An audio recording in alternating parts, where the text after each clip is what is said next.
अगर आप regular tax payer हैं और कंपोजिशन में शिफ्ट होना चाहते हैं तो 31 मार्च से पहले अप्लाई कर लें।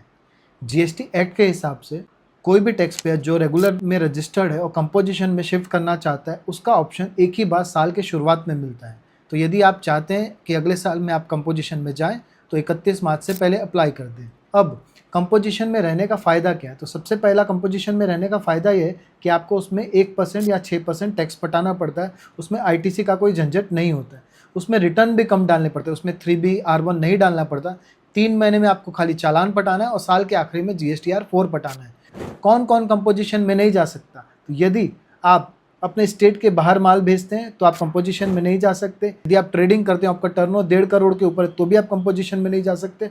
और यदि आप कोई सर्विस प्रोवाइड करते हैं और आपका टर्नओवर 50 लाख से ऊपर है तो भी आप कंपोजिशन में नहीं जा सकते। तो ध्यान रखिए, यदि आप कंपोजिशन में शिफ्ट होना चाहते हैं तो 31 मार्च से पहले अप्लाई करिए। ड्यूरिंग द ईयर आप अपने रेगुलर को कंपोजिशन में शिफ्ट नहीं कर सकते। Thank you.